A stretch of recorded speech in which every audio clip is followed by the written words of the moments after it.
This video is going to introduce you to the unit circle, which is a big thing in trigonometry. So what is the unit circle? Well, before I talk about the circle, I just want to review right triangle trigonometry. So, okay, we have a right triangle, 3, 4, 5 right triangle. You probably remember that the sine of theta is the opposite side over the hypotenuse. So I could say the sine of theta in this case, the opposite side is 3 and the hypotenuse is 5. So this would be 3 over 5. Okay. And you probably also remember that the cosine of theta is the adjacent side over the hypotenuse. So that's 4/5. Okay, so that's one way to talk about sine and cosine. Well, now I'm going to show you another way.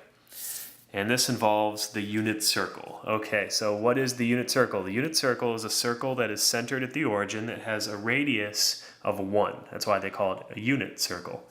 And if it has a radius of 1, that means that this is 1, this coordinate right here is 1, this would be -1 over here, and this down here would also be -1.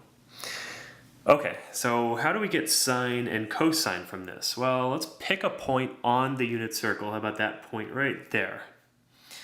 And I'm going to draw a line from the origin to that point. So something like this. And then I'm going to label this point, and we'll say the coordinates of this point right here are x, comma, y.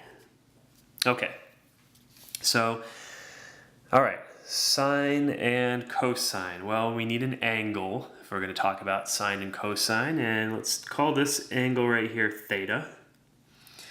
And it turns out that I can write the x and y coordinates of a point on the unit circle as cosine theta, sine theta.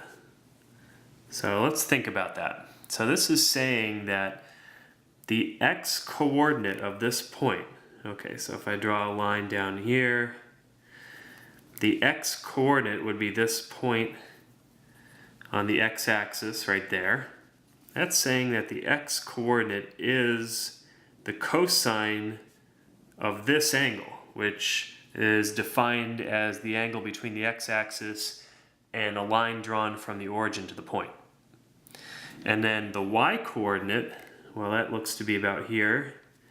The y-coordinate is equal to the sine of that angle. So this is another way to talk about sine and cosine. And it's a little bit opposite of what you might think. You might want to say, oh, well, the sine is the x-coordinate and the cosine is the y. But no, it's the other way around. The x-coordinate is the cosine of the angle and the y-coordinate is the sine of the angle. And by the way, just to remind you, for a unit circle, remember that x squared plus y squared equals 1. That's the equation of a circle centered at the origin. So when I talk about the x and y coordinates of a point on the unit circle, they should satisfy this equation.